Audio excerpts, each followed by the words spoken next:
Hello, can you hear? Oops. Hello? Can you hear me? Yeah, now it works. So good morning to everybody. Welcome to this first session of the day. Computer there. Can you put the computer there? El problema es que a veces ayer no funcionaba entonces tuve que usar la flecha.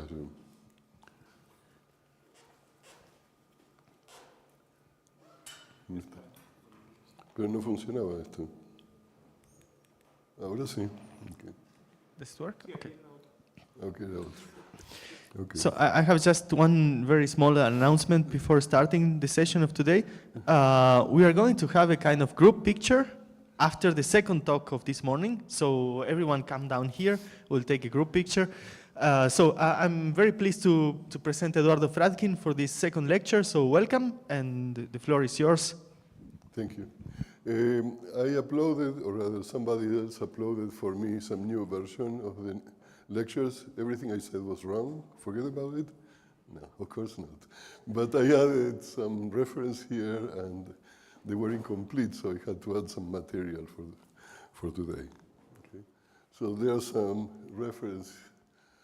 Here there is this chapter in something that is pompously called the Encyclopedia of Condensed Matter Physics, second edition. It is actually on the archive, so you don't have to buy the encyclopedia. In fact, I don't even have it.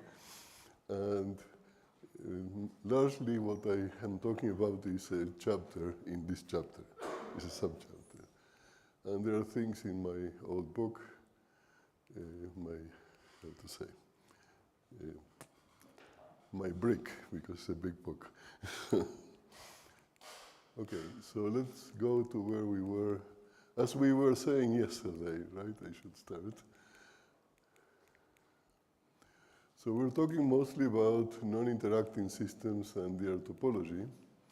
These are fermionic systems.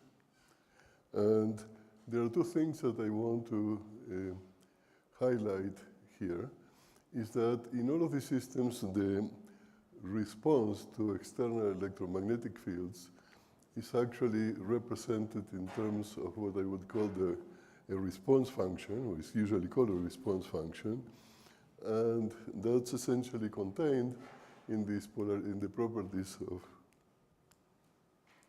I'm pointing the right way. I don't see the. Sorry, I'm going the wrong way. Okay, I was clicking the wrong thing. In terms of this polarization tensor. And if you go to the low energy limit, where here p squared, I treated the system as if it were relativistic, which simplifies the problem in the low energy and long wavelength limit. This tensor actually is made of two different tensors, which are, both of them are transverse as required by gauge invariance.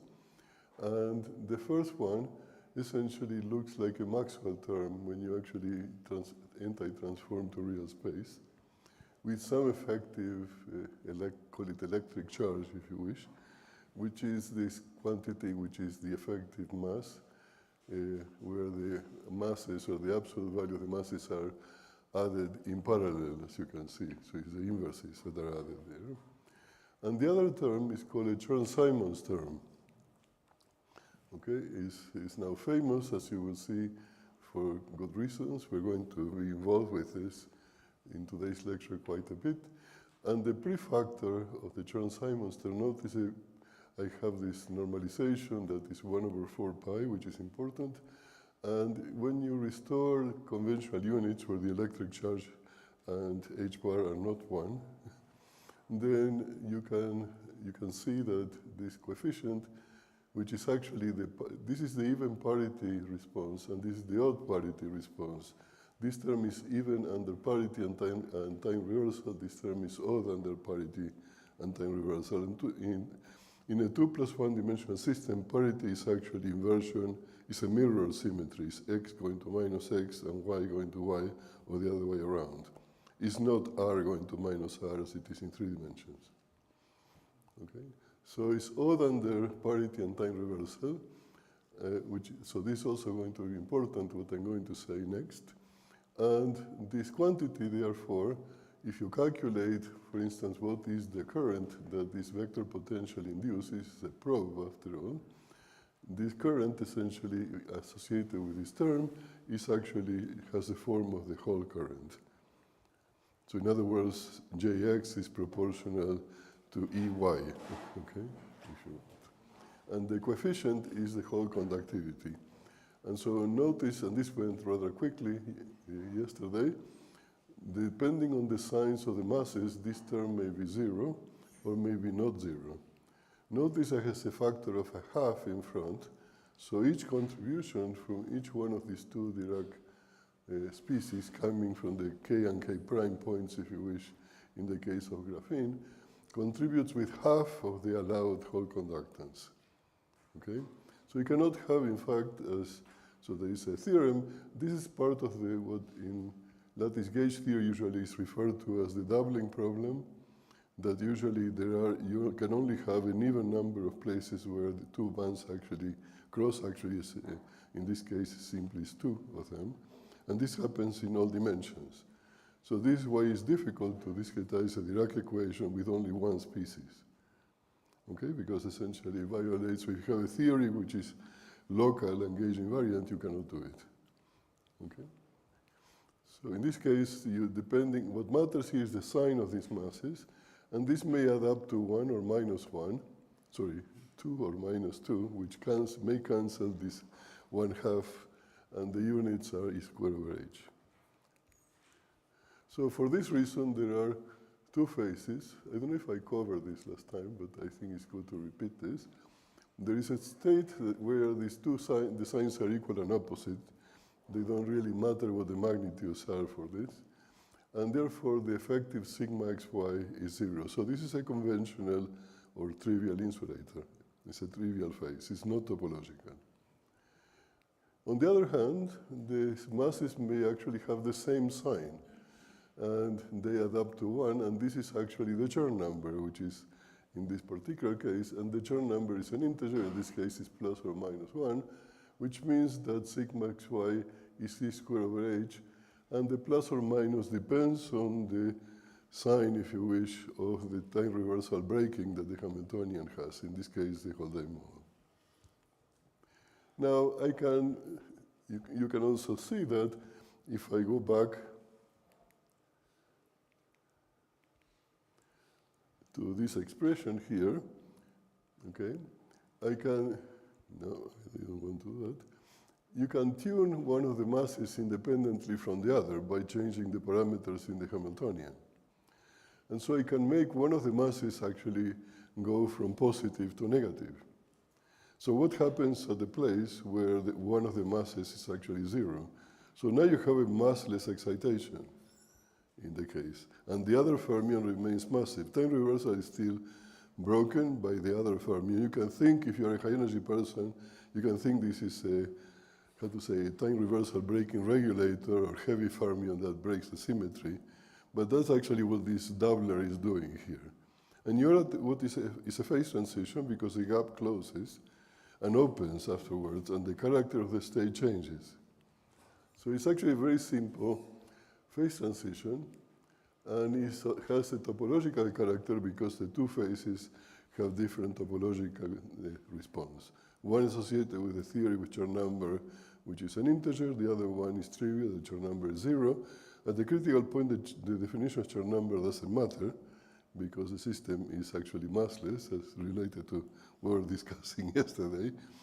But there is still the breaking by this heavy partner that breaks time reversal is present, and that actually gives you this leftover value sigma xy, which again can have either sign, okay, because it depends on whether that is positive or negative.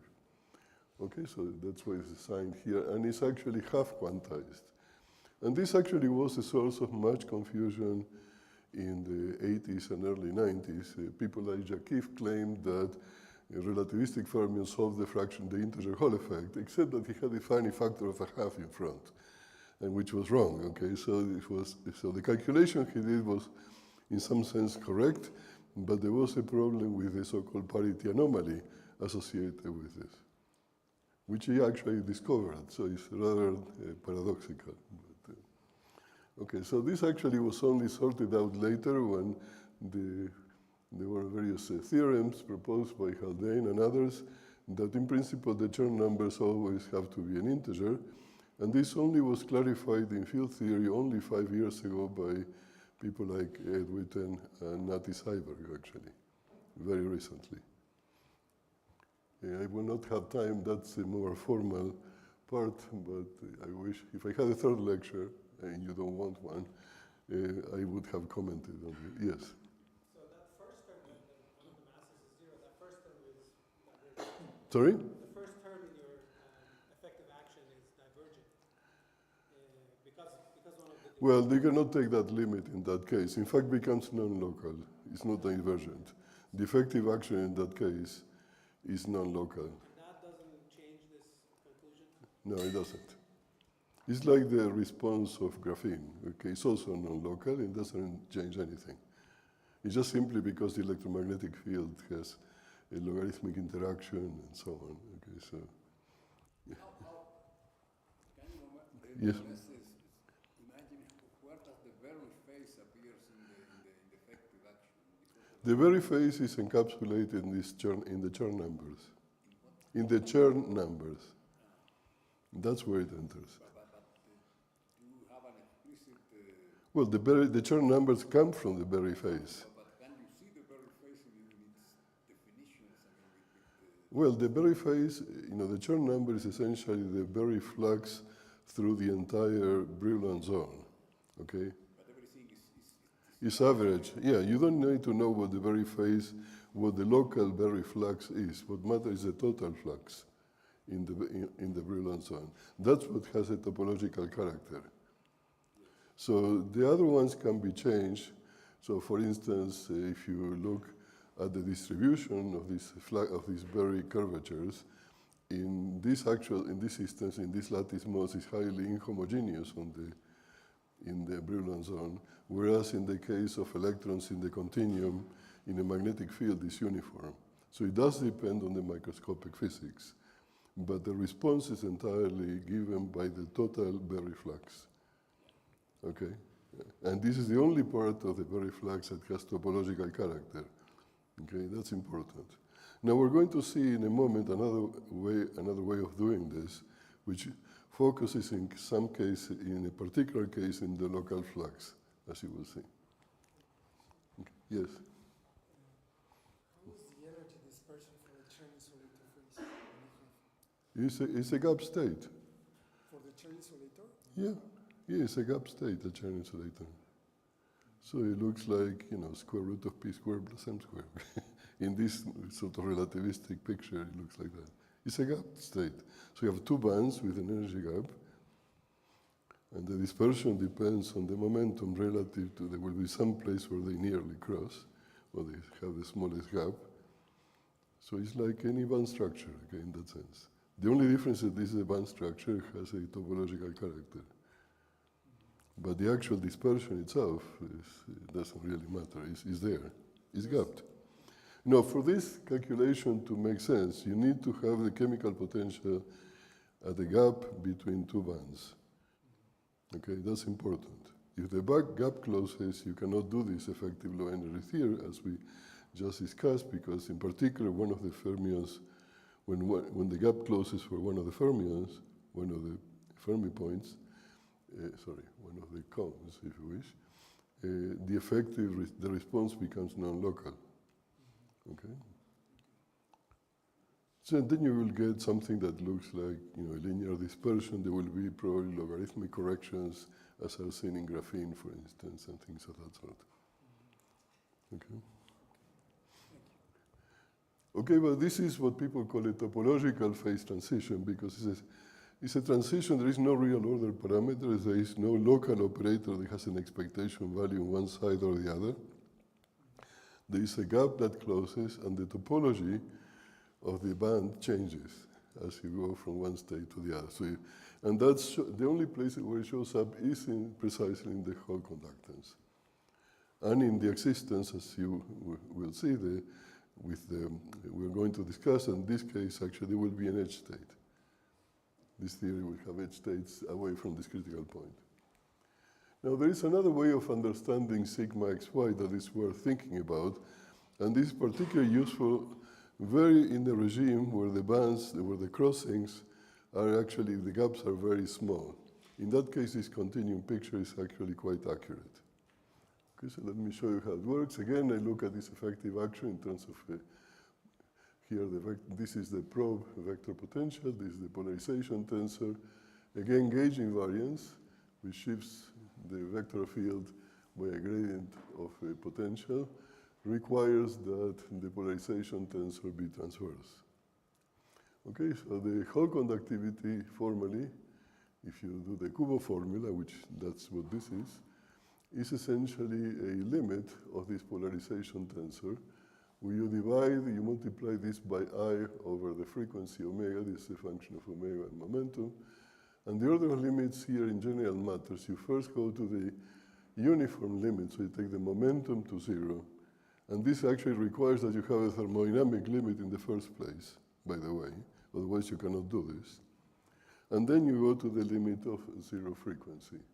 In a gap state, usually, in particular in this relativistic picture, the two limits commute, but in general they don't, and if you have a metal in particular, they don't. So sometimes people, even in metallic insistence with metals, they first take the 0 frequency limit, then they take the other one, and what they are calculating is not a conductivity. Okay, it's something else. So one has to be careful with this. Okay, again, I'm going to assume that there is a gap, and the chemical potential is in at the gap. I'm going to assume that the gap is very small. Okay, small compared to what? The gap is an energy, it has to be small compared to the bandwidth, which is the ultraviolet cutoff of this theory. You can actually work out what this, by the way, this analysis was pioneered, I think, by Grisha Volovic in the context of helium-3 films back in 1987, I think. And his student Yakovenko actually sort of developed that further. And then this was rediscovered by various people afterwards. Okay, so you can write so this is what is a current correlation function. So that involves usually a fermion bubble. I think I had a picture someplace of the fermion bubble, which is what that calculation is. So this calculation essentially involves a fermion bubble that you need to calculate. It's a one-loop calculation. That's the only calculations I know how to do. I cannot go beyond one loop. Okay. I'm not lying about this. Barely can do one loop. Okay, so you can write it in terms of, that means that there will be two propagators that enter there, and some operators, which are these currents, Jx and Jy in momentum space, and they are defined essentially by taking the derivative of this one particle Hamiltonian, here it is. So the one particle Hamiltonian of this Dirac type object has a term proportional to the identity, and then there will be terms that are proportional to Pauli matrices. Okay, so this is similar to what Babak was doing yesterday in one dimension. This is the two-dimensional version of the same problem. So there are essentially four objects. This essentially is a three-component vector because there are three Pauli matrices, and there is this other guy, H naught here. So let me take this guy H, which is a three-component vector, and define a normalized vector, a unit vector, okay, H hat of k, much is like what Babak was doing, which is this vector divided by the norm, and the norm clearly is just the sum of the squares of these components, which is very simple to compute. Now notice that this is a unit vector. That means that this quantity squares to 1. So these are, therefore, this is actually taking points on the surface of some sphere. And it's three components, that means it's the two-sphere, it's a two-dimensional sphere. It's the boundary of a three-dimensional ball. Okay? And what is important here is that the Brillouin zone is a two torus, which in some sense, except for some topology, is equivalent to S2 also, to a two-sphere. At least with, and this part is a bit hand-waving, but everybody does this, I will not avoid that. So you can think of these quantities h of k. When you compute this, you're essentially sweeping in momentum space through all possible directions this unit vector can point to, much like what Babak did. And so this is a map of the torus of the Brillouin zone into S2, which are the points on this sphere. And these maps are smooth, they are analytic, they are differentiable. So in mathematics, they are called homotopies. Okay? And there are homotopy groups that classify the homotopies. In the case of Babak, it was S1 to S1, and essentially it was classified by some integers. Here is S2 into S2, so it's called pi 2 of S2, and this is classified by integers also. Okay, so, and then you can see if you further calculate this, you go to 0 temperature, and essentially, so you fix the condition that the negative energy states are all occupied. Then it reduces this complicated expression into this expression here, which is like a cross product, as you can see. This term looks like the element of a surface of a two-sphere. That is, it's a mixed, it's a mixed product, right? This H is like A dot N cross M, okay, something like that. So this object here is actually measuring how much of the two-sphere is actually swept as H varies, okay? And so there's a coefficient here, which is E squared over 2H bar, and you include the normalizations. This is E squared over H times a quantity Q, which is an integer, and is called as the winding number. It's actually the Pontryagin index, so it has various names. People sometimes call it the Pontryagin index associated with this. And it's a topological invariant. And in this particular case, Q can be 1 or minus 1. So in a sense, it's another way of calculating this, the Chern number. But when you do this, you're using explicitly this continuum calculation, and you're assuming that the only thing that matters is the vicinity of the crossing. Okay, and what matters actually, if you investigate this a little further, is that each contribution, each of one of these two fermions of these species contributes with half of this. So half of a skyrmion is called the meron. So it's an object that looks like, so a skyrmion looks like a hairy ball, right? So it's something like this. A meron essentially goes flat at infinity and say up or down in the middle. And so again, you will get half of this integer from each one of them. And in this case, when you are in the topological case, you get the full integer. Yes? Is it correct to think of the terms starting with the epsilon and the cross product as a vector form Yes. of the Berry curvature? Well, this in a sense, of course, it is another way of formulating the Berry curvature here. But it's a vector form, yes. So this analysis in this particular context was pioneered by my colleague Taylor Hughes and Xiaolian Qi and Suchan Zhang, who died about 10 years ago now, I think, rather tragically. Okay, so I wanted to show you these two ways of thinking about it. And some people are more comfortable with this picture because it's more familiar, but they are the same in the sense. Yes? So the homotopy from torus to sphere, Yes. maybe you mentioned this already. Yeah. Maybe here it doesn't matter, but in higher dimensions, does that matter that it's not a sphere to a sphere? I will not comment. I think there is something swept under the rug there. But is this setting, maybe that's what it is. Here it doesn't matter. Here it doesn't matter, but people have clarified this? Not to my satisfaction. Okay. Okay. So I can tell you what I don't know also. All right. So let's actually move on and discuss a case where half of my system is a Chern insulator or a quantum anomalous Hall effect, if you want. And this is and the other half is a trivial insulator. So here sigma xy will be, say, 1 or minus 1 in units of E squared over H, and here will be 0. So the masses here are opposite in sign, and here they have the same sign. So this is rather similar to the problem of the integer Hall effect, where on one side you have vacuum, the other side you have the fluid. So here, if you make this gap very large, you may just as well call it a vacuum. Okay. So there is a border, there is a boundary between these two regions, there is an interface.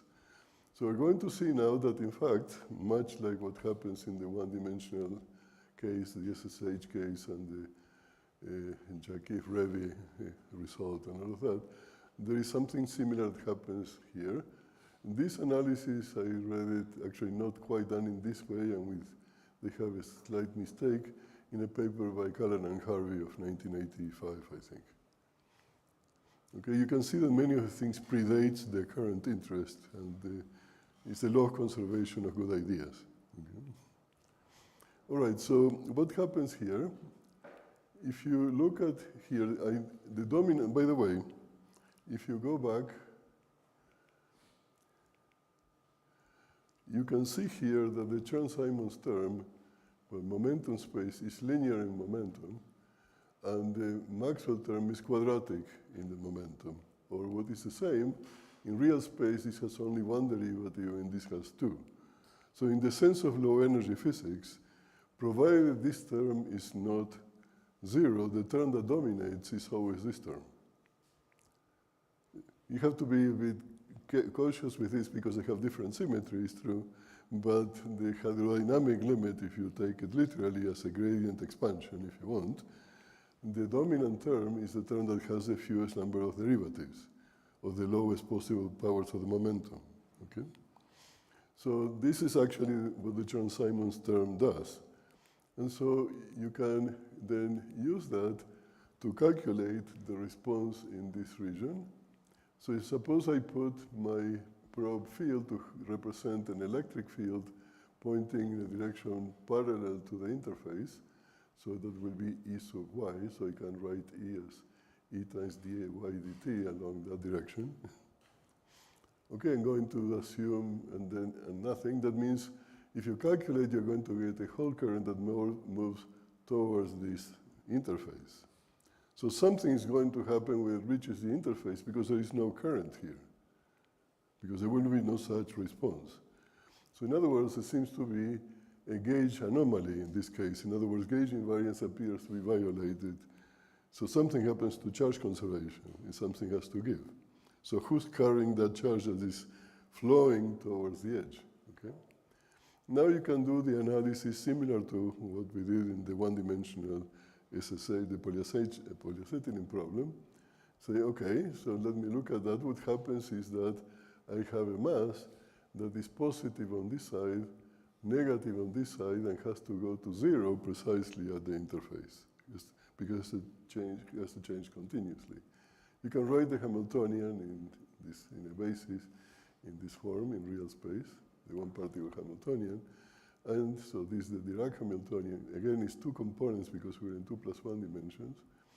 And now you look at, and notice that the only one that I am considering, I'm not looking at the heavy guy. Okay, it's only the guy that is light that contributes to this. So it has, again, a zero mode as before. Okay, so it has a spinor, has this form with an exponential here that depends on the sign of the mass, so it goes to a constant, so it's exponentially decaying at long distances. But it has the form of a plane wave along the direction of the interface. Okay? And if you calculate the energy, you see that this actually will give you a positive slope if it goes from -m to m, and negative slope if it does it in the other way around. And so the analog of the sign, the change in the sign of E/2 to -E/2 is just a change in the sign of the slope of the dispersion of this fermion that lives on this interface here. So again, it's linear. There is some Fermi velocity, or you can say it to 1 if you wish, but this depends on the sign of the mass that we had on this case. So if you compute, if you take this problem and look at the effective field theory of this fermion that lives here, it's essentially a one-dimensional fermion in 1 + 1 dimension. So here's the Hamiltonian. So, and it's clearly chiral, as you can see, because it only moves in one direction. And this is also going to feel the effect of this electromagnetic field. But as we discussed before, in 1 + 1 dimensions. So let me come back to my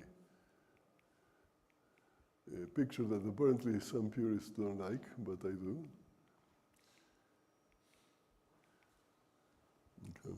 Yeah. So you need to have this balance between right and left movers for charge to be conserved if this was truly a one-dimensional state. So this one-dimensional state that you get at the edge cannot exist on its own, can exist only as the boundary of a topological phase. Okay? And the reason why it cannot exist on its own is a purely chiral fermion is because this also has a gauge anomaly, Bailey's charge conservation, that precisely cancels the anomaly from the bulk. So in this case, the anomaly cancellation doesn't happen in the reduced dimension, as in the one-dimensional case we had before. It requires a bulk state that has the same anomaly and is cancelled by the edge. And this, we're going to see this again in the case of the quantum Hall, the fractional quantum Hall effect in particular. That's very important. Okay, so this is a different way of doing the anomaly cancellation. Okay, so anomalies play an important role here. So if you move on, and this will be the only transparency will flash in front of you, you can do some version of this in 3 dimensions. So in 3 + 1 dimensions, you can have a bulk topological insulator. There are materials, many materials. The one that is being studied the most is bismuth selenide and bismuth telluride. And there is another one, which is bismuth antimonide, which is rather complicated. But this is probably the one that is simpler. These are systems that have strong spin-orbit coupling, but they don't break time reversal. So there is actually the response now is a 4-dimensional theory. Again, there is a Maxwell-type term, as before, in the bulk. And there is the analog of the Chern-Simons term is what is called a Pontryagin term, the so-called FF dual term, or E dot B, if you actually do the Fourier transform. So if you decompose in components. And it has a coefficient, theta, called the theta angle, in this case. When theta is 0, this term is absent, and this is the trivial insulator. When theta is pi, this is a so-called Z2, or time reversal topological insulator. For this to happen in the microscopic mode, you need to have something called a band inversion, and I will not get into that, okay? But that's what matters. So you can do a similar analysis. There is going to be in the bulk, you're going to see Dirac fermions. Again, now there are 4 spinors because they are in 3 + 1 dimensions. And there are also doublers here, okay? In this case, they appear at the corners of the Brillouin zone in that case. By the way, all of this follows actually quite closely to things that Wilson was interested in when he formulated lattice gauge theory. And there is an analysis of this based more on the lattice gauge theory perspective by David Kaplan and collaborators. And this is from probably the mid-90s, I think. Okay, so let me assume that theta is pi, is this case. So this is the topological bulk state. And again, this term here is a total derivative. So if you work with periodic boundary conditions, it appears to cancel, okay, because of that. But if you have a system with a boundary, so you have an open manifold, a term which is a total derivative integrates to the boundary, and it integrates precisely to a Chern-Simons term with 1/2 of the coefficient of the Chern-Simons term. And it tells you that you get a 1/2 Hall conductance here, and the negative, the opposite, at the other end. So again, you get this anomaly inflow going from one end of the world to the other end of the world. This problem actually was studied first, not this particular version, by Callan and Harvey. They had this paper in 1984 or something that they've been working on that before. They wanted to think that neutrinos, which at the time were supposed to be massless, were a ghost of the 5th dimension, and in 5 dimensions there will be a domain wall, which would be us, and the neutrinos were these chiral excitations that lived on these 4 four-dimensional subspace of 5 dimensions. Okay, so it's much of like this. In fact, I wrote some early version of this without this analysis because we were not aware of that with Dagoto and Boyanovsky back in 1986, which is a forerunner actually of Haldane's paper, who didn't like my paper either. And so he found the two-dimensional version instead of mine, which is more this with this non-local version. Okay, so what happens here is that the equivalent of what I did in the previous case. So here is the boundary is a one-dimensional chiral fermion. In this other case, the boundary is a two-dimensional, it's a 2 + 1 dimensional, two-component Dirac fermion. You may call it a Weil fermion if you want. Okay, it's massless, and it depends again on the sign. So if the mass goes from positive to negative this way, then this actually has a positive chirality. And here what matters is called is helicity. Remember that there is in the case of the Weil fermion, the momentum is locked to the spin, okay? And it could be anti-locked in the opposite direction, which is what happens in the other end. But if I change the sign of the mass, you go from the case, so basically you reverse this, okay, this picture. Okay, so again, the surface, if you calculate, you get a plus c squared over h with a 1/2, and the minus 1/2 e squared over h on the opposite surface. Again, the system as a whole doesn't violate gauge invariance, but this is done in this non-local fashion. Okay? Okay, so this is rather important, yes? In comparison to the case of Haldane model or the Yes. multi-binding models, you know that you can compute, for instance, the conductivity in terms of the parameters of the... Yes. This is also the case? I mean, this theta can be written in terms of the... Yeah, this you can calculate theta, and that's what people did. Actually, this particular analysis is due to Hughes, Xiaolian Qi, and Shuchen Zhang. They actually did that explicitly. Okay. Okay. You get 0 and pi. Of course, now, this is important. In 4 dimensions, you can also add what is called a chiral mass, gamma 5, which now will break time reversal explicitly. Okay? And then it's a different story. Okay, but you want to be in the limit of time reversal even. Okay, so here there is a ghost, this Z2 is a ghost of time reversal because pi is equivalent to minus pi, but it's not equivalent to 0. All right, so I want to turn the page from these SPTs, or symmetry protected topological phases, that in a sense they don't have anything interesting in the bulk, modulo this issue of the anomalies, and everything interest appears to be at the boundary and the value of these conductance, for instance, in the Chern case. So I want to move to the things that are called topologically ordered phases, sometimes called symmetry enhanced topological states, SETs. Again, they don't break any symmetry, just as the other case. Therefore, they cannot be, their nature cannot be detected by, in terms of the expectation values or responses of to local operators. However, in this case, the ground state has a degeneracy in general, which is not associated with any symmetry breaking, since no symmetry is spontaneously broken here, but actually with the topology on the surface manifold on which this system behaves. So resides. So I'm going to look in particular only at 2 + 1.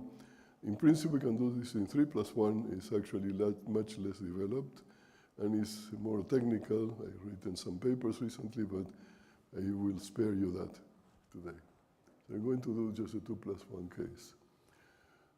The observables are non-local objects that are known. So this looks actually, they are actually in some sense gauge theories in a peculiar regime. They are observables that are called Wilson loops and 't Hooft loops. The Wilson loop is called the charge loop, and it's called the magnetic loop. And in cases where you break time reversal, it turns out that they are the same thing. They merge. And they represent the world lines of quasi-particles, you can call them vortices if you wish, that carry fractional charge and fractional statistics. So these are truly anionic systems. They are rather exotic in that sense, and I'm going to discuss two cases. Now, the effective low energy theory of all of these systems is a topological field theory. And so now is the topological theory is not it doesn't represent the response, but represents the actual dynamics of the system. So you have to do a path integral over that. Okay, and there are two paradigmatic examples that we'll discuss. You can take a Z2 lattice gauge theory. I have to go back to my infancy. These are the things that I did when I was a graduate student. Okay, and I refuse to work on this because I don't know if you ever read Wilson's lecture note for the Nobel Prize. He said, like all bad graduate students, he kept doing his thesis over and over again. So after reading that, I refused to go back. It's not that I want the Nobel Prize, but I don't want to keep doing my thesis over and over again. So, they're doing the same thing that I did way back then, but I'm not going to do it again. How many times should I publish a paper, okay? Okay, well, this phase, this theory we'll see now, has two phases. One has a phase which is said to be confining, which was the interest in the 1970s when I did my thesis. And it has a phase that we thought it was trivial, was called the deconfined phase. And then it was later realized that it's actually the simplest topologically ordered phase you can write. And I should have discovered that, and I didn't. I found an element of this, however, but I didn't know about topology at the time. So this is one case. It's nowadays called the Kitaev-Tori code, and is one of the most used examples for quantum computation these days. Okay? For quantum computers, the first thing they do, they test this. It's a rather simple system we don't know how to solve. They spend millions of dollars to solve this problem that we know how to solve in 2 lines. But okay, then the other case are the two-dimensional electron gases in magnetic fields. They exhibit the fractional Hall effect. And nowadays we have examples even without a magnetic field, as in the fractional anomalous quantum Hall effect that has been discovered quite recently. Okay, let me go to my days as a graduate student, the Z2 gauge theory. So this is a gauge theory defined on a lattice so as to avoid problems with ultraviolet divergences, and you keep gauge invariants because that's what you want to do. You write a theory that is manifestly gauge invariant. And the simplest one has a gauge group, which is Z2. That's why it's sometimes called the Ising gauge theory. This was actually discovered independently by Franz Wegner in 1971, but then resurfaced when Wilson wrote the lattice gauge theory first. And in the Hamiltonian way, I learned it from my advisor, Lenny Susskind, who developed this with John Cogot back in 1975. Okay, so in the simple case of Z2, or in all of these lattice gauge theories, the gauge fields resides not on the sides, but on the links of the lattice. In this case, it's going to be a square lattice, and time is going to be continuous. Okay, I'm working in this Hamiltonian picture. And these gauge fields now will be elements of Z2, so we'll take 2 values. It's like an Ising model. So the kinetic energy essentially is going to be a transverse field, if you want. These are defined essentially by sigma 3 operators, which anti-commute with sigma 1, so sigma 1 is going to flip them.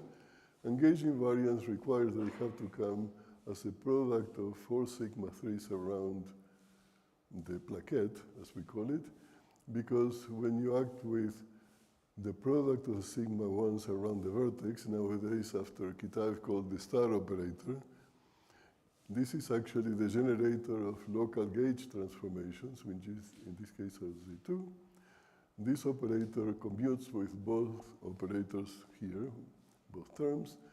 So this essentially says that this Hamiltonian is gauge invariant, and they also commute with Qs at arbitrary sites with each other. Okay, so this is playing the role of the Gauss law in quantum electrodynamics, okay, or in Maxwell's, in the quantized version of Maxwell's theory, in the A naught equals 0 gauge. Here I use something similar. Okay, so, but because it's Z2, this thing squares to 1 at all points. So you see that in the case of the Ising mode, which has a global symmetry, Q will be a product over all sides. And so it will flip all spins at the same time. And here is flipping actually these degrees of freedom very locally. And because it's acting locally, you cannot break the symmetry spontaneously. So there is no such thing as a spontaneously broken gauge symmetry, even though people get Nobel Prizes for this. Okay, it's wrong. It's an artifact of perturbation theory. Okay, in a non-perturbative sense, you cannot do this. You can still have different phases, such as here. There is a phase when lambda is small. Essentially, this is a gap state. It's rather simple. If you go to the limit of lambda very small, they all commute with each other. It's gauge invariant. And you can check that this is actually theory where sources, which essentially satisfy that Q is -1 in a couple of places, will cost an energy that grows linearly with a distance. Okay? And that's called confinement. So you cannot separate them. Okay? On the other hand, if lambda is very large, you can take this to be a perturbation. Turns out this perturbation theory is strongly convergent, so you can do this analysis carefully. When lambda is greater than lambda c, these sources get screened. And you can actually separate them at arbitrary distance, so they are deconfined. When I wrote my thesis in the late 70s, we were interested in the problem of confinement. We thought that deconfinement was something we see every day, so who cares? Okay? Now, there was an element that we didn't quite fit that picture that actually tells us now that this so-called trivial phase is actually interesting on its own right. And it's actually the deconfined phase. The so-called toric code is a Hamiltonian that basically does not have this term.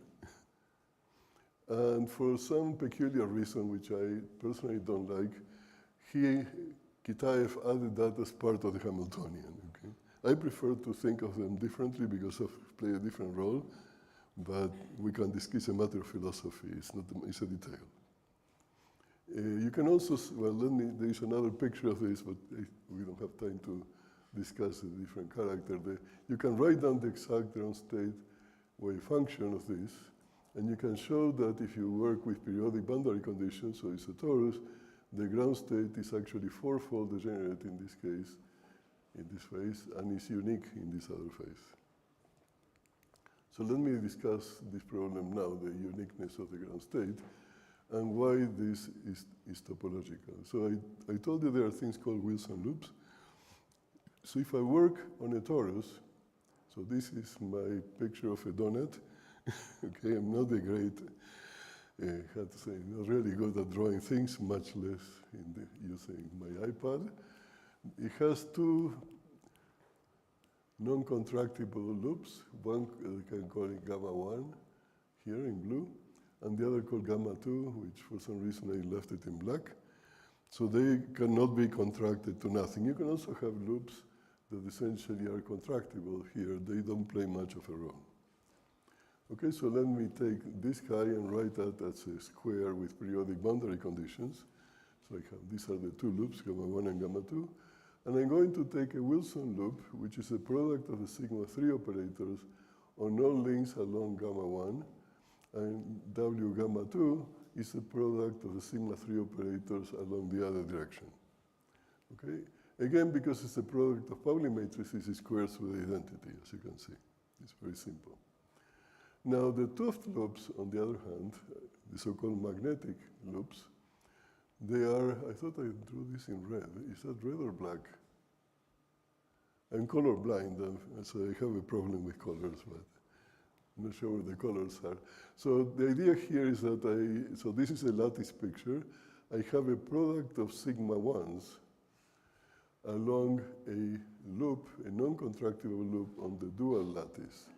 So it goes through these guys. And the same with gamma 1 tilde along the other direction. So it's important that this is essentially along orthogonal directions. So one is living in the direct lattice, and this is living on the dual lattice. Okay, again, it's a product of sigma 1s.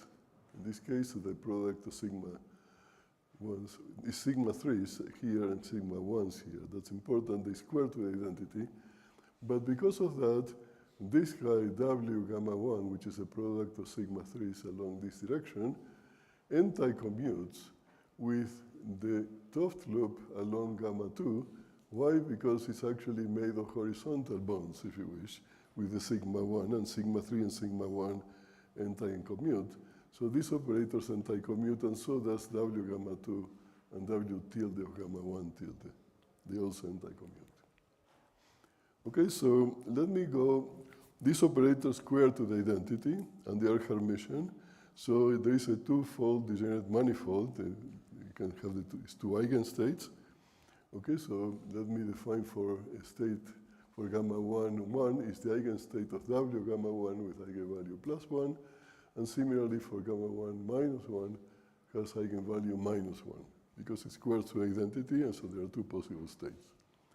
And similarly for gamma 2, the eigenstate of W gamma 2 also has two states, so so you have a four-dimensional Hilbert space, if you want.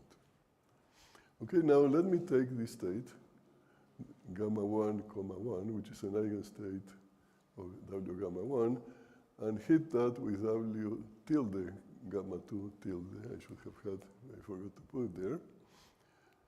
So this guy, and then measure W gamma 1 on this new state. And because this guy is anti-commute, what you find is that this has an eigenvalue minus 1, which essentially is this state. Okay, so this is acting as a ladder operator that takes you from one state to the other. Okay, so the electric and magnetic loops don't commute, and one is flipping the eigenvalue of the other.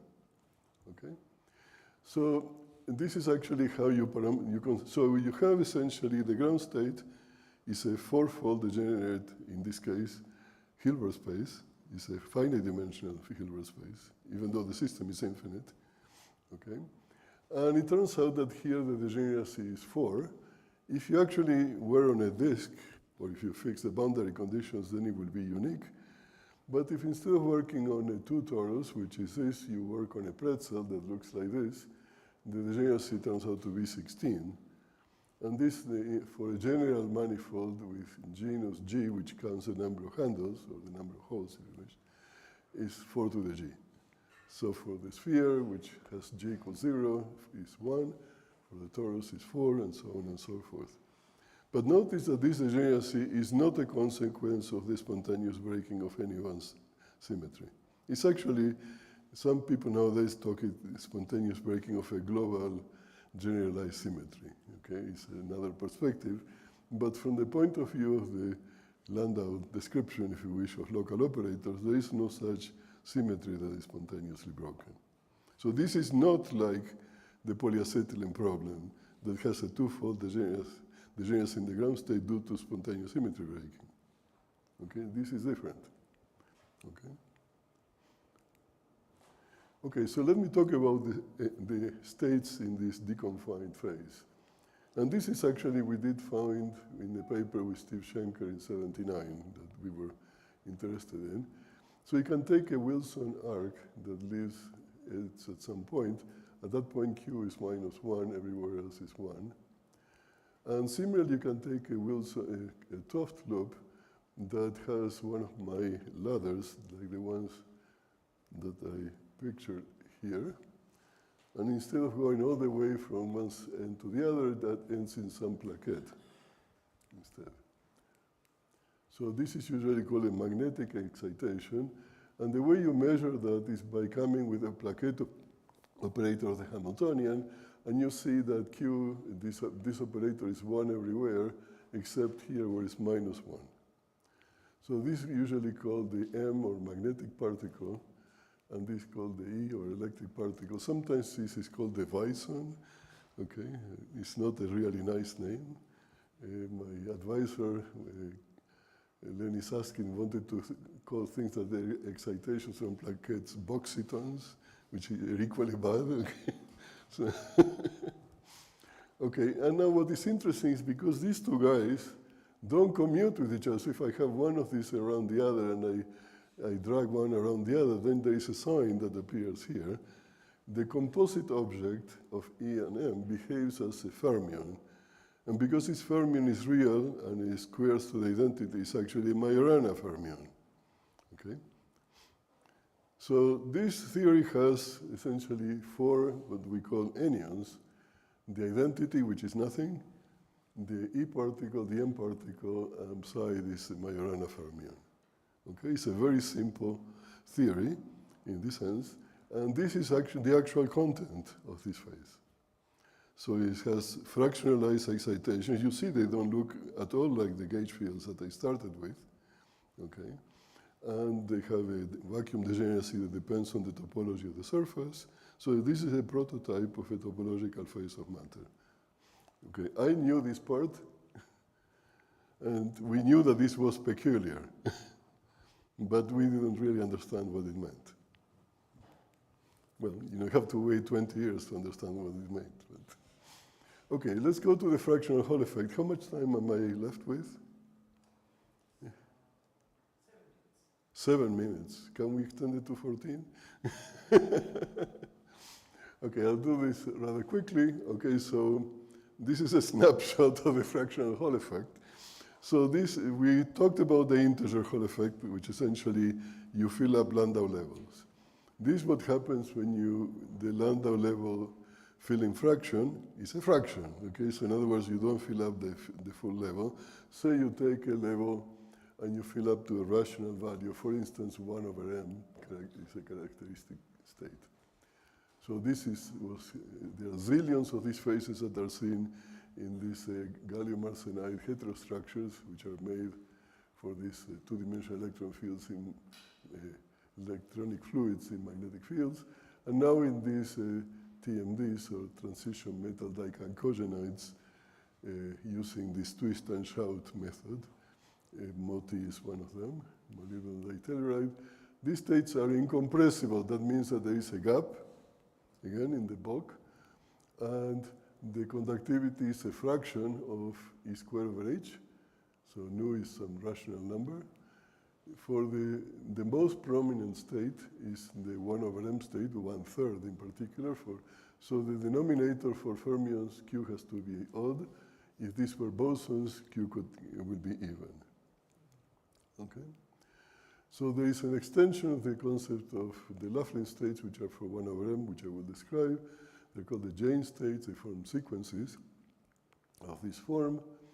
In these plateaus where the states are gapped, sigma xy is finite, takes this value, and sigma xx goes exponentially to 0 as the temperature goes to 0. So there is no dissipation. It's a dissipationless fluid. You can think of that as a quantum fluid, but it's a peculiar quantum fluid because there is you can actually conduct any longitudinal current here. So in some sense, it's more like an insulator. Okay? There are different perspectives on this. So Laughlin wrote down what he called the variational wave function, which has no variational parameters. So it's a bit of a joke. For the case, we looked at the case where the electron fluid is on a disk. Okay, and so he wrote down in the lowest Landau level. So in terms of complex coordinates, Z1 and Zn are the coordinates of the particles, of n particles in this state. And he just wrote down this expression. So notice that this is a holomorphic function of the coordinates. This term essentially comes from the single particle states in Landau levels that makes them normalizable. Okay, so it's a Gaussian factor. And the only length scale that appears is here, is the magnetic length that scales like 1 over square root of the magnetic field. Okay, so in the limit of a very large magnetic field where the gap is large, essentially L naught is very small. Okay, and now, so that's all you have, and you're going to see that these things carry fractional charge, E over m, and statistics, pi over m. And they have chiral edge states. That's the other important picture. Now, I'm going to try to construct for you an effective field theory for this. I'm not going to go through the historic way we did things. I wrote papers with Ana Lopez in the early 90s, for instance, using flux attachment, and there's a microscopic picture of how this is done. I'm going to use more heuristic hydrodynamic approach in a moment. So these are, the important thing is that the low energy limit, since everything is gapped, and as you can see, the response will have to be, in some sense, Chern-Simons-like, because it's a sigma xy. It will turn out that you're going to work with topological field theories at low energy limit, in both examples, in fact. In the case of the fractional Hall effect, the effective field theory, but it's a theory of dynamical gauge fields now, little a. I use little a for dynamical fields and capital A for probe fields. And the other one is called BF for historical reasons, and we'll show you in a moment what it is. So the partition function at low energies looks like a path integral of this form with an action, which is this Chern-Simons action, up to gauge fixing conditions that you always need to have. And what is important is, as you can see here, this is defined in an arbitrary manifold, but the metric associated with this manifold does not enter here. And so this is characteristic of a topological theory. It doesn't depend on geometrical data. Okay, so if you vary the metric, so for instance, suppose you want to calculate the energy momentum tensor that tells you in particular what the energy is zero in these states. And it's zero because the gap is being taken to infinity, okay? That's what we do. The observables are Wilson loops, say on some closed loops in this case, okay, expectation value. And you can take the case where you take products of Wilson loops. So imagine, as I said, the Wilson loops correspond to the world lines of some of my excitations. So you can take two loops, gamma 1 and gamma 2, here two of them, and this is another configuration where they are said to be linked, or if you wish, entangled, so they look like this. So what is the difference with the expectation value where the loops are actually knotted, this way they form a knot, versus that? This problem was discussed at great length in a famous paper by Ed Witt in 1989. He did the non-abelian version of this, which is substantially more complicated, and this is why he got the Fields Medal in mathematics, actually. So he solved the problem of knot theory by transforming this into a gauge theory, which is a topological field theory, which he showed how to quantize it. Now, what is important is that the change between these two because the theory is topological, it doesn't depend on the shapes of these loops either. The only thing that depends, it matters whether they are linked or not, okay? So the only thing that changes is actually a phase factor that depends on the linking number. In this case is 1, you can compute that. And there is a prefactor which turns out to be pi over k. Actually, it's 2 pi over k. For a half link is pi over k. So this is connected to the concept of braiding that is being used nowadays. Okay, so BF is a similar type of theory. It involves two gauge fields, A and B. And because this looks like A times the curl of B, the curl of B is F. Actually, they do integration by parts of the curl of A, so they call BF, because this is the F of A times B. Okay, not very imaginative. That's where BF comes from. This is another one, and it's very simple to actually show that now we have two types of Wilson loops for A and for B. They can also be linked. The Wilson loops of A, there is no Chern-Simons term. These guys essentially commute with each other. The B's commute with each other, but these guys don't commute with each other. And so there is again a coefficient here, both in this case and in this other case. The coefficient here has to be quantized because you want the theory to be gauge invariant even on an arbitrary closed manifold. So you can have large gauge transformations that wrap around this closed manifold that quantizes these coefficients. And for k equals 2, it turns out that this has the same content of the Z2 gauge theory we just discussed. Again, it has a fourfold degenerate ground state, and you can actually determine from here exactly the different anyons that I showed you, and which are basically these Wilson loops in that case. Okay, so with a little bit of algebra, you can show that this problem is essentially has the same content as this deconfined theory that I discussed, the toric code. Okay, let me close this by motivating a theory of the fractional Hall effect in I would say, heuristic, or you may say phenomenological picture. Okay? So let me start with the following note. This is due to Freilich and Z, actually. We derive this by brute force, but this argument actually is very powerful, even though you don't do any calculations in reality. So consider you have a fluid of charged particles in a magnetic field. The magnetic field breaks time reversal symmetry. And it breaks also the mirror symmetry. Now, let me assume that the state is gapped, so it's incompressible. Okay? So that means that the effective field theory has to be local, okay, in some sense because of the gap.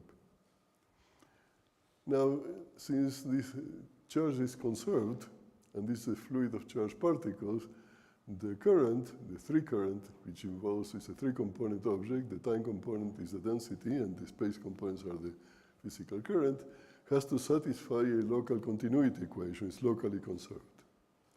So the divergence of J mu, is equal to 0. And then you say, aha, if this is a vector field whose divergence vanishes, it has to be the curl of somebody else. Okay? And in 2 + 1 dimension, it has to be the curl of a vector field, because there is an epsilon tensor which has 3 indices in this case. A curl is that. If I make a transformation of this A, which you will see is like a gauge field, and you make a gauge transformation, the J's don't change, okay, because those are the physical objects. So this is a gauge theory in terms of these dual gauge fields. So the effective action of this little a has to be gauge invariant, has to be local due to the gap, and has to break time reversal symmetry, okay? And has to be consistent on closed manifolds. That's the other condition you need to impose. So the condition that is gauge invariant means that you can only write for this guy gauge invariant terms in the effective action. And the term that has the fewest number of derivatives is the Chern-Simons term that precisely is local and breaks time reversal symmetry and mirror symmetry. So you need that term. You could add the Maxwell term, which will be subleading to this. I'm going to drop it for now. And now I want to probe the properties of this system by coming with an external electromagnetic perturbation. Parameterize that by capital A. And then you write a term which is A times the current J dot A as usual. But what is the current? I chose this 1/2 pi here, by the way, for convenience. In principle, you don't need to do this. So you can substitute J by the curl of A, and there's a factor of E associated with the current, of the charge. So this is the form. So notice that the way they couple is actually A is coupled to something like a dual field in some sense, because of this form. On the other hand, this term on a closed manifold, if M is not an integer, is not invariant under large gauge transformations that wrap around the surface. So it has to be quantized if M is closed. And now you can do, because this theory is a free theory, in this case I can do it, in Witten's case it's more complicated. The effective action essentially will look like the response essentially will also be Chern-Simons, except that the prefactor gets flipped. This is like in a Fourier transform of a Gaussian, you get the coefficient gets flipped when you go to under the transformation. So this looks like a Chern-Simons term with a sigma xy. If I restore units, they will be square over h times 1/m. So this is a Laughlin state. Okay? So you can see that the only thing that they really need is to have a state where charge is locally conserved. There is a magnetic field that breaks time reversal. The state has to be gapped. And from that, I can basically derive this hydrodynamic picture. Now you can do further. You can look at the quasi-particles. They will now look like Wilson loops of this little a. We call these currents associated with essentially these Wilson loops. We call them the vortex lines, so the world lines of vortices, okay? Vortices of the fluid. And then you can check if this actually is a single loop. There is a Bowman-Aharonov effect. that is present, and you can measure the charge to be E over m, and if you have two of them, you get the statistics to be pi over m. So this tells you this theory is a theory of anyons that are fractionally charged and have fractional statistics. Now notice, yes, what is the electron? Where is the electron gone? I started with electrons after all. It seems that the electron has been fractionalized here. Well, if I take these Wilson loops and I take p quasi-particles together, the charge will be p over m times E, and the statistics will be p squared over m times pi. So if p is m, in other words, if I put m of these quasi-particles together, you get a charge E and the statistics of m pi, which is an electron, it's a fermion. So the electron actually looks like a composite object of these quasi-particles. In this sense, the electron inside this fluid has fractionalized. You don't need to come to add for quarks, they are present here, but not outside the fluid. This is only true inside the fluid. Okay, so charge fractionalization is inherent to this. And again, because of this Chern-Simons picture, you get the vacuum degeneracy that I discussed before. In fact, initially when people are doing calculations on a sphere by doing exact diagonalization, this was done by Haldane, he will get the ground state to be unique, and other people were doing that on a torus, were getting a degeneracy, and they were fighting each other to see who was right and who was wrong, and they were both right, actually. They were having different topology. Actually. This was in the early 80s where people didn't understand it quite. So eventually it came together mainly by the work by Xiaogang Wen, who clarified much of this. Okay, I will end with the edge states here. So the manifold again has a boundary. The spatial manifold has a boundary, which is a circle of length L effectively. Chern-Simons is not gauge invariant. So if you take the Chern-Simons action that I have here, and if the manifold,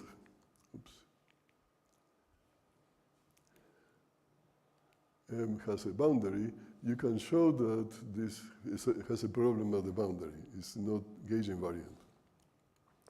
So something has to be at the boundary. There's a gauge anomaly, in other words. It has to be at the boundary that cancels the lack of gauge invariance. And these are these edge states. So let me show you what this looks like. So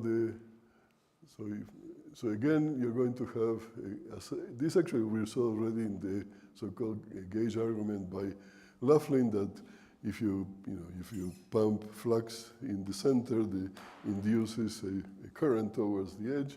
So there seems to be an anomaly in that sense. And it's a gauge anomaly. So the theory now at the edge, you see the boundary is compactified, it's a closed circle. Okay? And the theory of the edge is written in terms of a boson, a scalar, basically describing the fluctuations of the shape of essentially of this droplet. Phi, roughly speaking, is the height of that fluctuation. And it turns out that this theory is chiral, and it looks like this. It's a one-dimensional boson. Usually the one-dimensional boson has two derivatives in time and two derivatives in space. Has only one derivative in time, and it has this form that is clearly chiral. But phi also is defined mod 2 pi times something called the compactification radius, which in the case of the integer effect is 1, okay, because m is 1 in that case. So this theory has a symmetry, as called the compactification. This acts as a selection rule for what are the allowed operators, called vertex operators that have this form. So the elementary quasi-particle has p equals 1 is 1 over root m, and the electron has p equals m, so it looks like e to the I root m times phi. So you can calculate the propagator of these two guys. For the electron, you get a pole, but it's not a simple pole. It's only a simple pole for the nu equals 1 state. In general, it's a tripole, it's a multiple pole, but still it's odd, it's a pole. Okay, so it shows that this is not a garden variety fermion. It's still a fermion, but it's not a free fermion. Okay, as you can see here. Now the so-called quasi-hole, which has p equals 1, actually has the same form here, which is chiral, but it's 1 over m. So this is a branch cut. And because this is a branch cut, if I take x around x prime in space and time, you get a phase factor, which is precisely the factor of the statistics. Now you can view this from the bulk. This is the edge. You can take a Wilson arc that begins at one point x on the boundary and ends at the other point x prime. And that's actually the Wilson arc essentially projects essentially into these vertex operators of the boundary theory. You can derive this. I'm just giving you statements for the moment. Okay, so this theory is actually rather simple. I think this is the end. You can also show that, so this is called, the boundary is what is called a chiral conformal field theory, which in this case is rather simple because it's a bosonic theory. But in the more interesting fractional quantum Hall states, for instance, in the so-called phi-half state, which has, we believe, non-abelian statistics in it, the boundary theory is actually more complicated. It's a tensor product that involves a chiral boson that carries a charge, and there are some neutral excitations. In that case, they look like chiral Majorana fermions that are actually going around. The anyons in that theory contain the so-called Ising enyon that, if we ever manage to make that work, could be used to do, say, quantum computation, or at least some degree of quantum computation. It's not a full-blown quantum computation, but it's actually the first element of that. Okay, so you can see this is a very rich field, and I try to cover this in 2 lectures, in which I always spend more time than I was allowed to, but I hope this was of your interest. Thank you very much.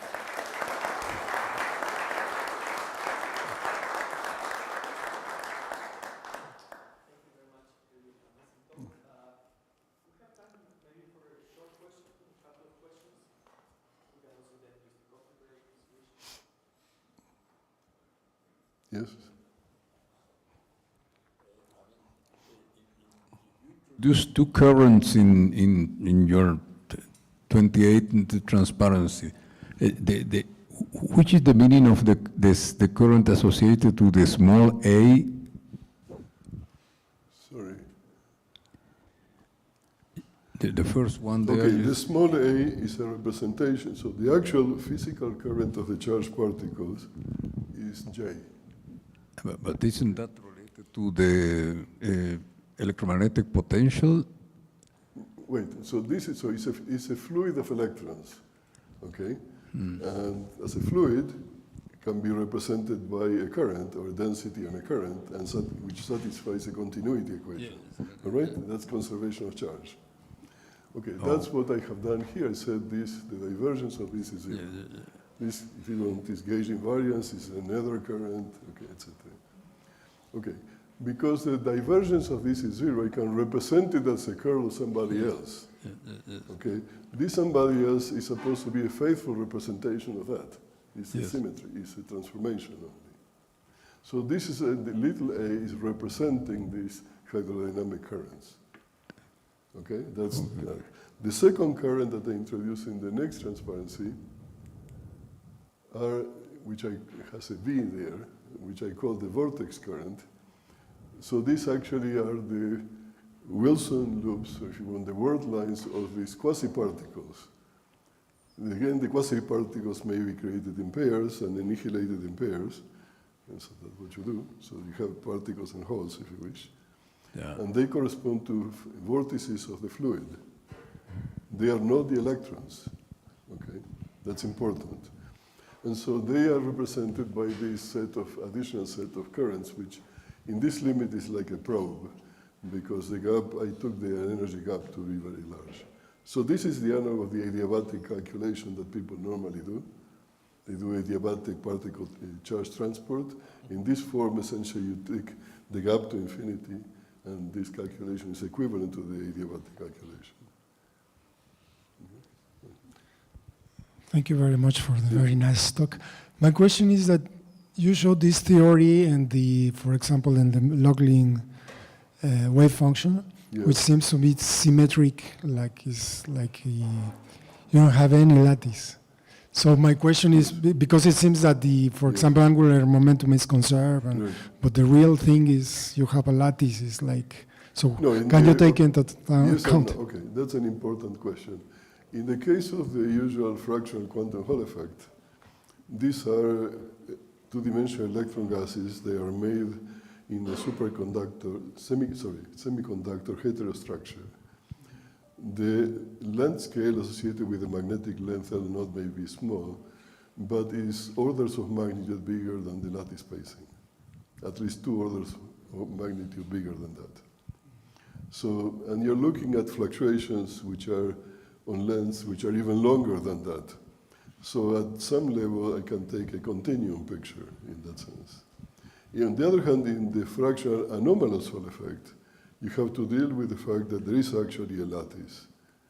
And then the analysis is a little, so some of these can be adopted for that, and people have done that.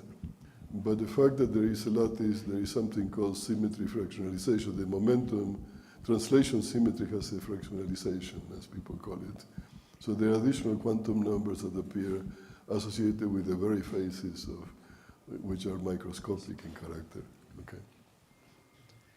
So at some level they are equivalent, but there are some details that are not equivalent. So let us thank Eduardo again for this great lecture.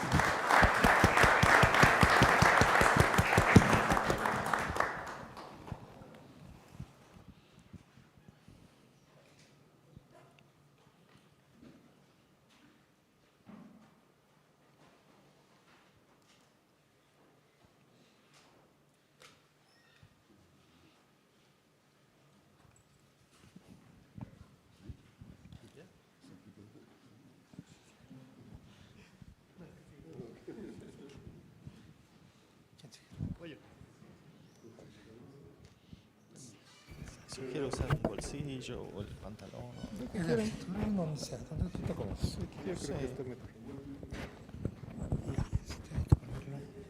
Tiene que ir suficientemente alta. Sí, un poquito más abajo. Quizás ahí la agarro. En la playa. Sí, ahí la agarro. Sí, nada más bájale un poquito más esto para que no roce. Ok, sí, mejor. Ah, sí, no va a hacer ruido. Sí, sí, no, se mete rosa con la ropa y se mete rosa. Okay.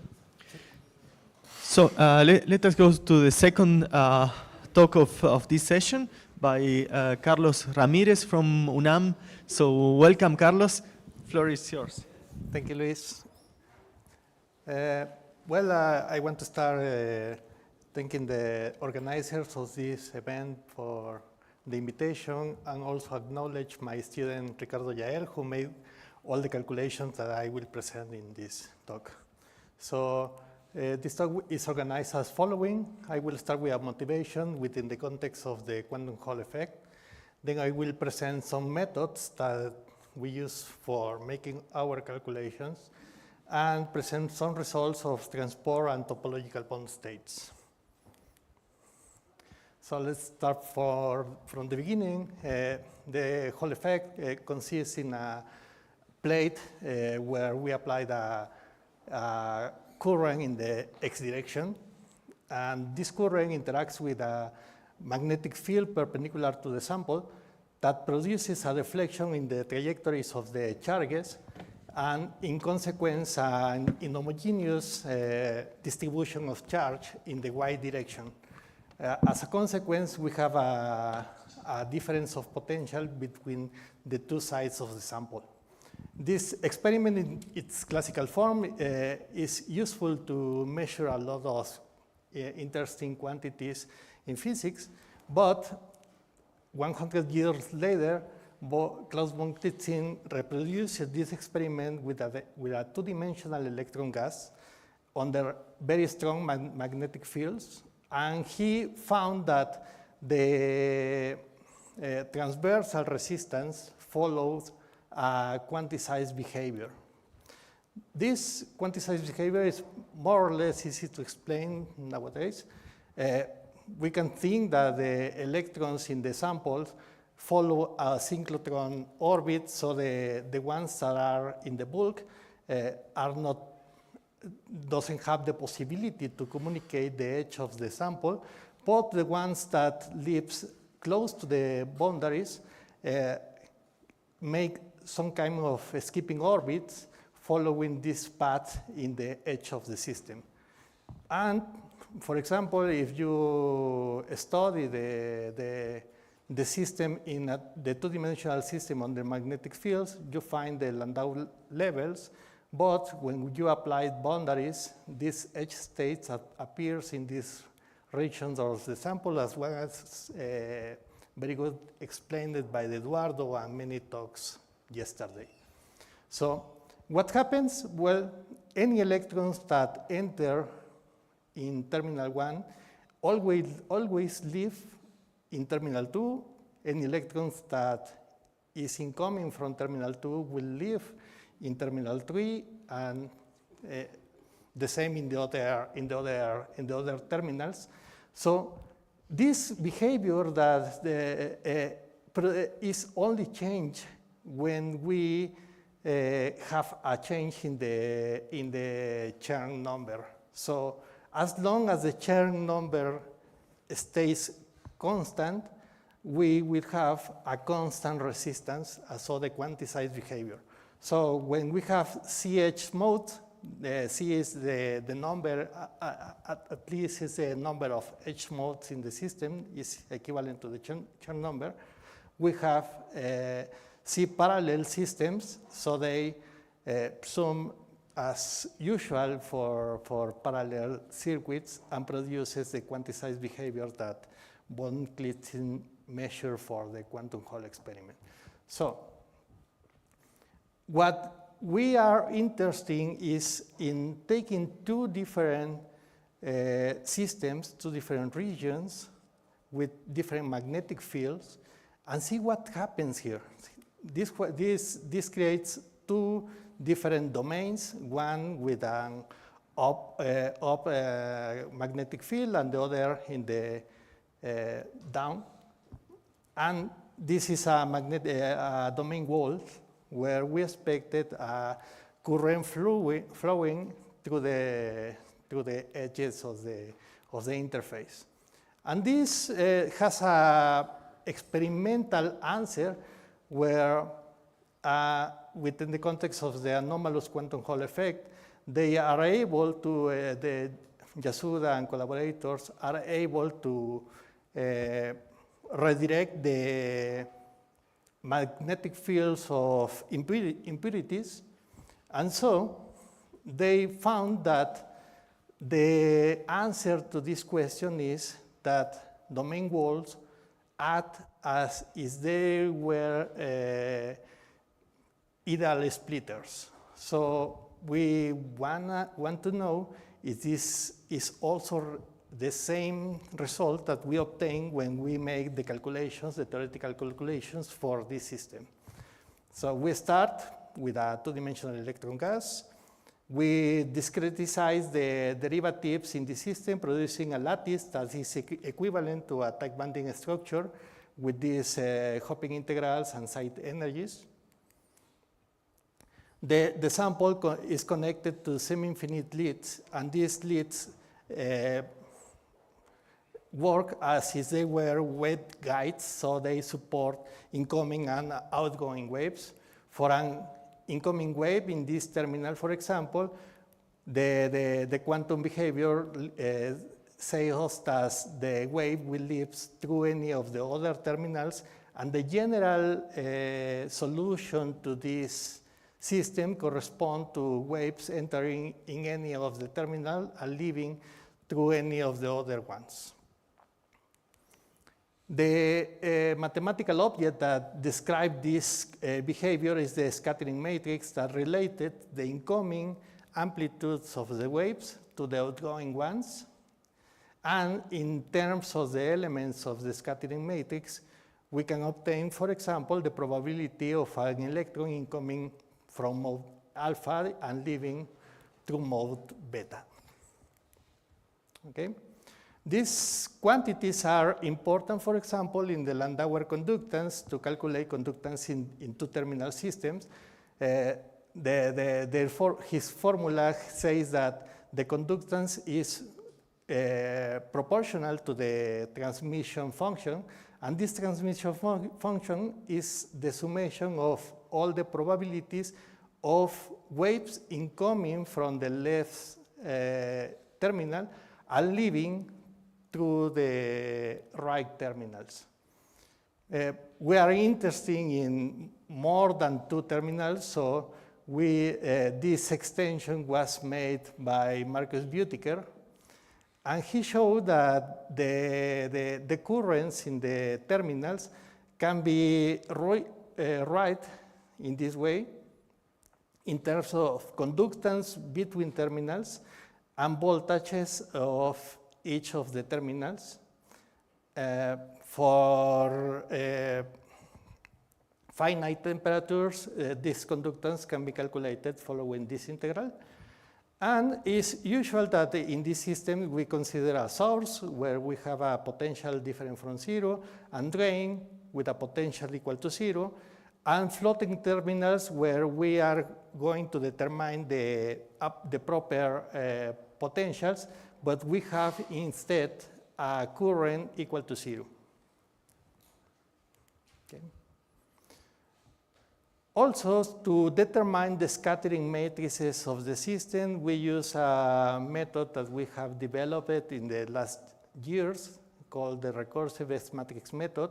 This allows, for example, to consider a system connected to semi-infinite chains, another one in the same conditions, and by equaling these waves in this side to these waves in the other side, we prove that this that produces a new system, as if we have glue this system A and system B. And in particular, if we know the scattering matrix of system A and we know the scattering matrix of system B, we can construct the scattering matrix of system C, and consequently, this works like a Lego-like fashion. We can build more and more complex structures from simple ones, for example, and the fundamental building blocks that allow us to build any of the structures are these two, a side block and a bond block, and this is useful to construct anything that we want. Also, we can model general leads, for example, by taking a unique structure and gluing it together periodically. And well, this is I want to say that this is a particularly very efficient method, almost linear with the number of sites in the scattering region. We have also developed extensions of this method to calculate band structure, wave functions, density currents, and bond states in and out of the continuum. So, on the other hand, we want to model a system with a magnetic field. And Byers proved that the change in the tight banding structure is that it acquires a phase that multiplies the hopping integrals of the system. And this phase can be calculated in terms of the vector potential, where the vector potential follows these relations to obtain the magnetic field. Okay? So for example, in this case, if we consider a Landau gauge, the Byers phases associated to this system will follow this sequence, but we can notice that if the leads are in different directions, we will have a periodic, for example, a periodic lead in this case, but the other leads are not periodic, so the block theorem cannot be applied, and so it is inconvenient for these two leads. This can be solved through a gauge transformation, but for example, if we orient the Landau gauge in another direction, now maybe the first lead that was periodic now is not periodic anymore, so it's problematic. So recently we showed that the only relevant constraint for a system with a magnetic field B is given by this equation that we have here. So the addition of all the Pierce phases in a cycle is proportional to the magnetic field, magnetic flux inside this cycle. So we take advantage of this fact to make a new algorithm that doesn't fix any particular gauge and that can be useful to make periodic all the leads, all the behavior of all leads, and also allow us to consider systems with different magnetic fields that can be changed abruptly. Okay? This is, for example, the diagram that we had for this system, how we consider the assignation of Pierce phases in any of the leads and in the system as well. And you can see that the leads are periodic in any of the case, and these Pierce phases that we are considering here correspond to the proper flux encloses in any of the cycles. But for more details, I invite you to visit the poster F, where Ricardo Yael is giving a more detailed explanation of this phenomenon. Okay, so let's start with the reproduction of what we know, the Hall effect with a single domain. All the sample has the same magnetic field, including the leads. And so we reproduce the quantized behavior of the observed in the quantum Hall effect. And you can notice that as a function of the Chern number, we have an increasing in the number of edge channels in each of the case. And this produces the quantized behavior that we are seeing here. As mentioned before, only when the Chern number changes, the resistance changes. So that's why it is constant for different ranges of the magnetic field or the energy.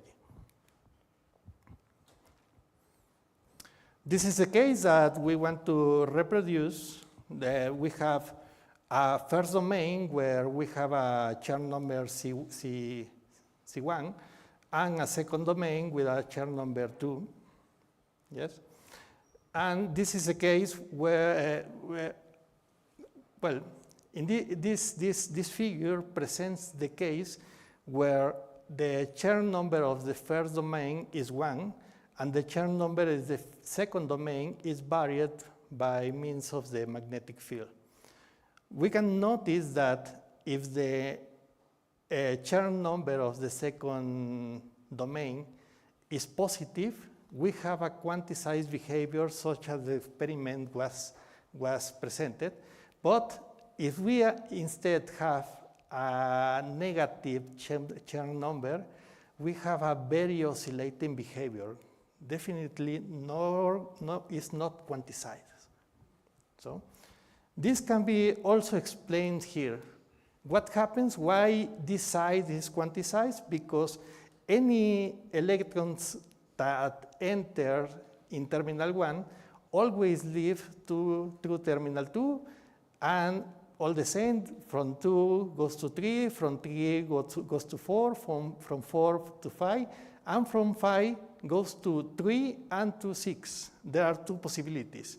But these possibilities are also depends only on the Chern numbers. That's why we have this quantized behavior. We've shown that this occurs in this kind of system.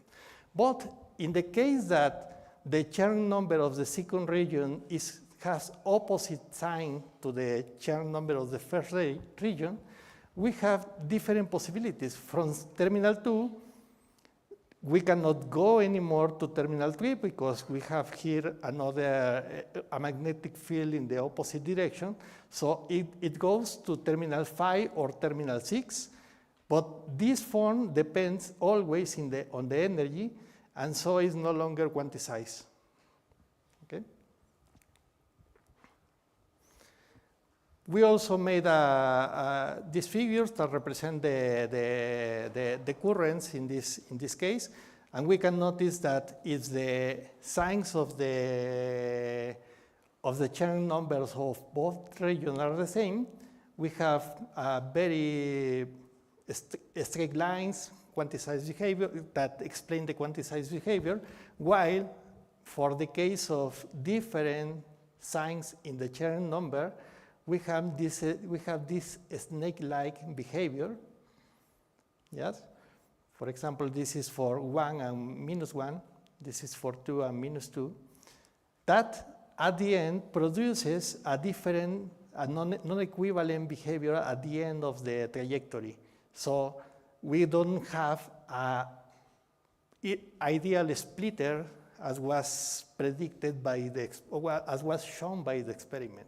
So what is happening here? Okay. This is the only comparing the experiment. The right side is a quantum Hall effect for the ordinary quantum Hall effect with a single domain. Everything is quantized as expected. On the other hand, we have a change in the signs, and we do not reproduce the quantized behavior observed in the experiment. Okay?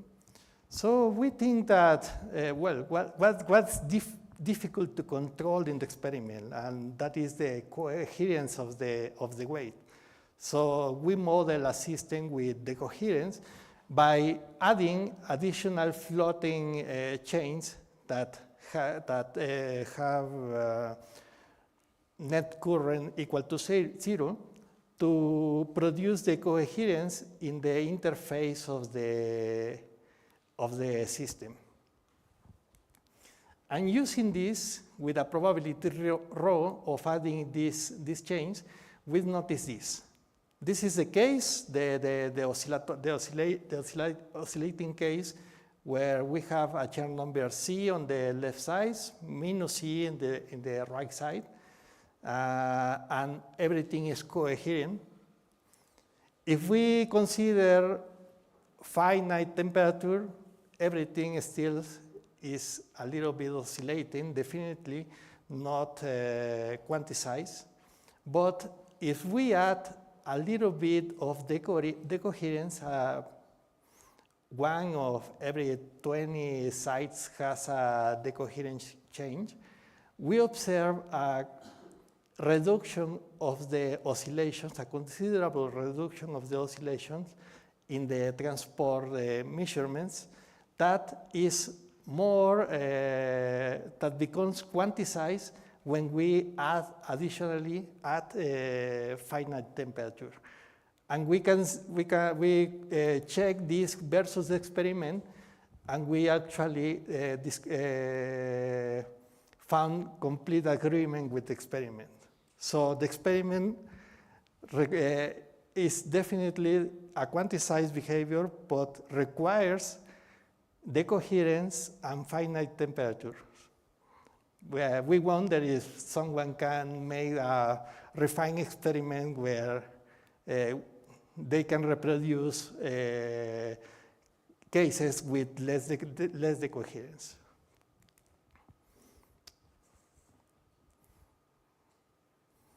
This is the currents where we have a coherent current, we have the snake-like behavior, and the effect of the decoherent change is that the snake behavior is removed, and we have straight lines, and then the ideal splitter observed in the experiment. This is the case when we have 3 domains. we also have the same kind of situations. The coherent ones, very oscillating. If we are the coherence, these oscillations are reduced. And then after adding a little bit of temperature, this becomes quantized. On the other hand, we also wanted to explore if is it possible to create bond states that are protected, asymmetry protected by the topology of the system. So in this case, we consider a quantum Hall bar with an antidote where we remove the sides of this square and look for the formation of bound states in the systems. And we found this figure that where the blue dots represent the bound states in this area, in the area around the square. And the red lines are the corners of the Hofstadter butterfly. So we see that the bound states are spectra is complementary to the Hofstadter butterfly. For this magnetic field, this is the position of all the bound states that we found, and we can observe that they have a behavior where the distance between two consecutive energies is more or less increasing until the Chern number changes, where we have a combination of two different separations. These are some samples of cases. The first row correspond to cases where the Chern number is 1. The second row correspond to bond states where the Chern number is 2. And we can see that they are composed by two different edge modes interacting in the corners to create these bond states. We added disorder, and we show that these bond states are robust against disorder, but only if they are far from the Landau levels. If they are close to the Landau levels, they couple to the extended states of the Landau levels, and then disappear as bond state by itself. One thing that was very surprising is that disorder changes the position of each energy, but the separation between consecutive energies follow a single curve. So this is a remark that we expect can be seen in the experiment to detect the origin of these bond states in the. Finally, we propose a system where we expect these bond states can be detected. It consists again in the quantum Hall effect bar, but with these sides very narrow. So the bond states around the square interact a lot with the edge state of the sample.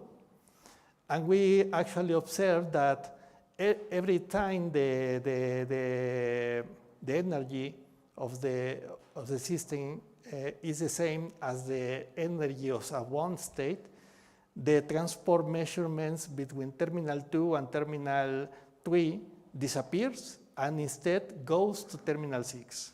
In any other energies, any electrons that enter in terminal 2 leaves by terminal 3, except when we have a bond state energy. So unfortunately, these lines are very narrow. We don't expect to see them in the experiment because when we apply, we consider finite temperature, they will disappear. So we added the possibility of having disorder in the sample, and the disorder produces a widening of the lines as shown here. This widening is explained here, but basically the widening, what makes is that facilitates the probability of the H state interacting with the bond states around the square, producing then these effects. And in fact, we made calculations for example, for considering gallium arsenide, an electron, two-dimensional electron gas in gallium arsenide, and these are the results for a temperature around 5 Kelvin. In summary, this is a real space study of the transport to find bound states and determine how the transport in domain walls behave. We found that the quantized behavior occurs when we have the same sign in the Chern numbers of the different domains. But if we have opposite signs, the quantized behavior requires the presence of decoherence and finite temperature. And finally, I presented to you that these configurations can be used to produce robust bond states. Okay, thank you.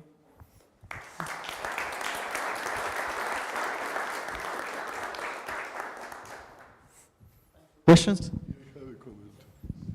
So your first configuration with the two Chern numbers which are opposite, Yeah. exactly that problem was studied in using gallium arsenide heterostructures by Wu Kang and Horst Stormer back in the year 2000.